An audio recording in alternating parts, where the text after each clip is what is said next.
guys, happy Memorial Weekend. Welcome to the Weekend Zone. I'm your host, Britt Johnson. I'm here with Matt Demecki and Chris Clark. You guys, I have something to say.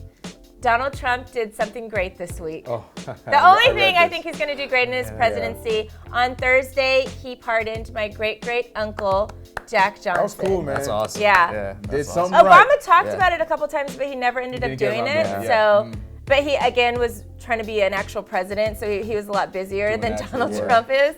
But, so that's really exciting. Yeah, that was big. That was huge. I did not expect it to go through with him and all. So that's great. I think that's really cool. I'm surprised you didn't wear your Make America Great Again hat, but... Wow. No, I didn't like the guy. I don't like that. He did one nice thing Take the 1 during point, But there's something that, hasn't been great this last week. In football, if you guys don't know, the NFL, I mean, everyone should know by now. People have been talking about it all week. The NFL decided on a new rule, and that is if players decide to not participate in standing during the national anthem, that they will have to stay in the back. If they come out and they end up kneeling, then not the player, but the team will get fined, and then from there, the team can decide how they want to discipline the player. Well, the Jets owner, he is also a Johnson. Johnsons are great people. He said that he will be paying any fines for any of his players that decide to kneel, which is amazing. And then Chris Long, who actually has never kneeled himself, but he's been very supportive of his African-American teammates who do kneel, came out and tweeted this. This is fear of a diminished bottom line. It's also fear of a president turning his base against a corporation. This is not patriotism. Don't get it confused. These owners don't love America more than the players demonstrating and taking real action to improve it. It also lets you, the fan, know where our league stands. I will continue to be committed to affecting change with my platform. I'm someone who's always looking at the anthem as a declaration of ideals, including the right to peaceful protests. Our league continues to fall short on this issue. What do you guys think about what he came out and said? I mean, he's right. Like, he's completely right. And I think what stood out was when he was talking about, people think that they're patriotic by, like, saying that they support this message, but I think it's the opposite. Like, people, I don't want to touch it too much, but, like, to me...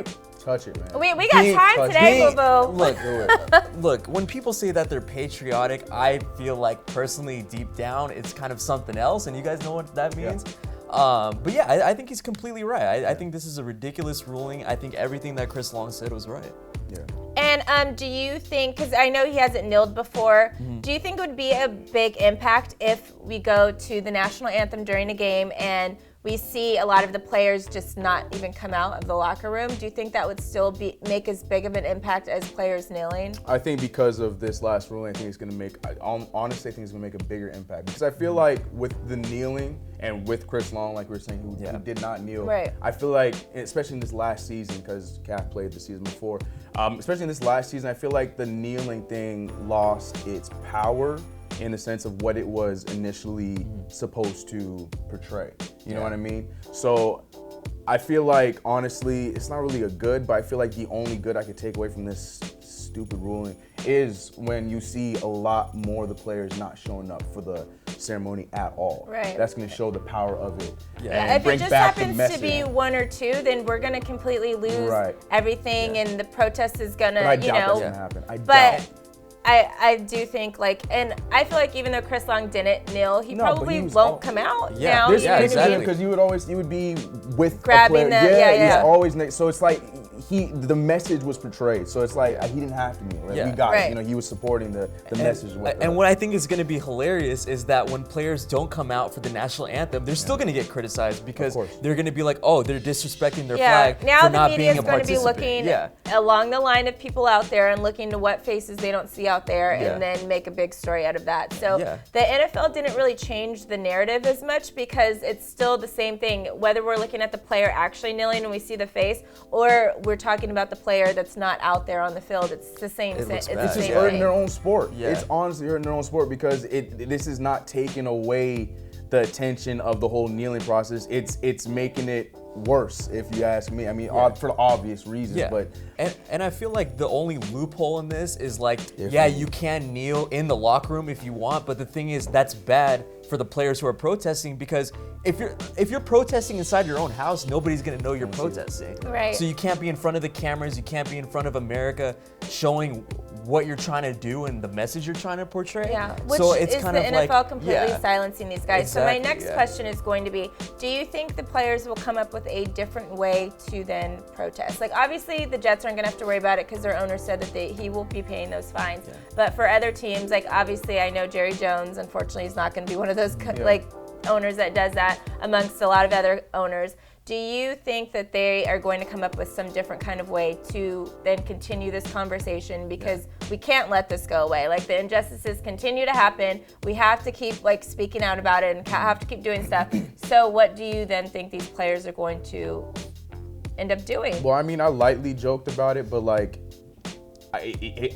honestly, I feel like it could come to a point where we might start seeing players skipping games. You know, pulling a whole Friday Night Lights kind of thing. I don't know if I've been watching Friday Nights. It's on Hulu, go check it out.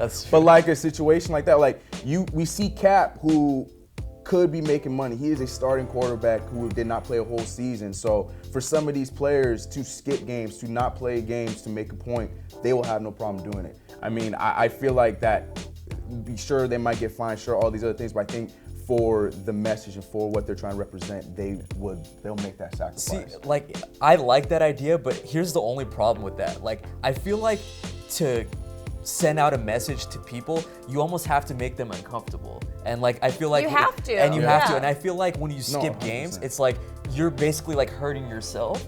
And it's not making anybody uncomfortable. It's kind of like, that's why the national anthem was so good. Like, this is the stage where they can basically come up with and protest. And it's so sad because that literally was probably, besides curling up in a little ball, the most peaceful way to do it is kneeling down, not saying anything. They weren't disrupting the game. They weren't even disrupting the national anthem. Like, it's so crazy to see something that was actually the best demonstration of peace and like exercising like you're right, you know what I mean? That is what is getting like people in trouble and making this like a big deal. Like, it's so unfortunate, and I'm very disappointed in the NFL, and I feel like this ruling, whatever they tried to do to like, oh well, we'll just have, you literally just separated people. You separated a team, half the team gonna be inside, half the team gonna be outside. That is like the worst thing that you could have done for the NFL in general, and I believe that sports is one of the number one things that kind of creates culture and creates, I hate when people try to say politics and sports are separate, because sports always happens first. Like I was talking about my uncle Jack Johnson. Before him, a white and a black athlete never played with or against each other. First to do it. After that, then you started baseball, basketball, and then years later, America's like, maybe we should not have separate areas anymore.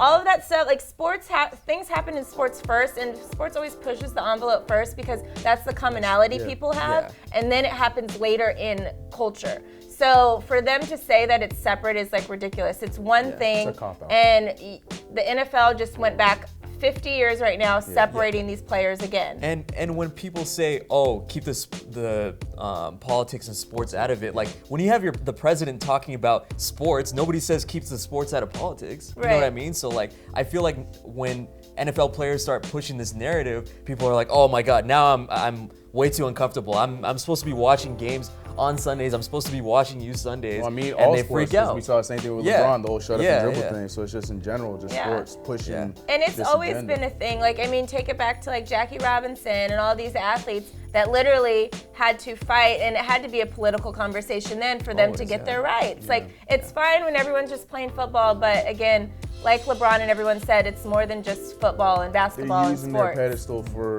positive.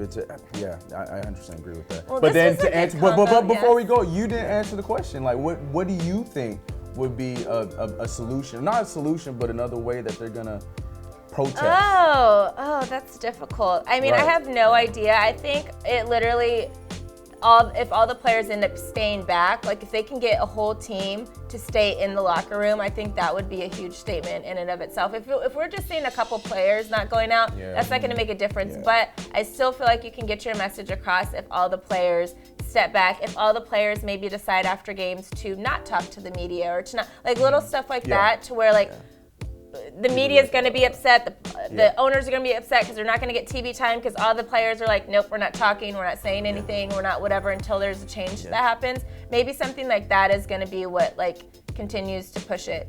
Or you want to silence us, we'll be silent. It just sucks because then the same thing is going to happen where Roger Goodell is going to come out and say, if you don't talk to the media, we're going to fine you also. You'll be Marshawn Lynch, be like just stand there, I'm just here so I don't get fined. Let's do that all over again. So that was a heavy topic, but we have something really great to talk about. We have the Capitals and we have the Golden Knights in the Stanley Cup. I need predictions. I need predictions from you guys. This is tough because this is an intriguing Stanley Cup because you got the Vegas Golden Knights who were like an expansion team. Man. And first year, it's like insane. And then you got the Capitals too because, you know, Sidney Crosby's always been like the best player in hockey and then Ovechkin never had a title, so finally he's in the Stanley Cup. So it's like, it's crazy. I think Vegas Golden Knights are going to win though. I low-key think they're going to win. I don't really have a prediction, but I'm going to be completely biased. To me, for an expansion team, First a team year. where you're picking up the nobodies that none of these other teams wanted, and you're building a championship. It's like the ultimate underdog story. Come on, man! Like I just want to see them win so bad. And for Vegas, which is good for sports in Vegas, especially since they're going to be getting a football team shortly. They have a WNBA team this year, so NBA. You know, I just feel like just for all those factors, like I just really want to see them pull that off. I think that'd be so. I mean, I'm going to Vegas after this, so I'm going to rock with Vegas. I mean, they beat my Kings, so I gotta rock with them. I think it's amazing. It's like literally the best underdog story you could ever imagine, and underdogs have kind of been winning this year for a little bit, you know? Go Eagles, baby! All right, well, that is going to be a wrap for our Weekend Zone. Honorable mentions, whatever. I'm going to do that too this weekend, That's happening, Make sure you check that out. But thanks for tuning in today. Let us know what you thought about what we talked about in the comments below. I'm Britt Johnson, Matt Demecki, Chris Clark. Everyone have a happy and safe Memorial Weekend.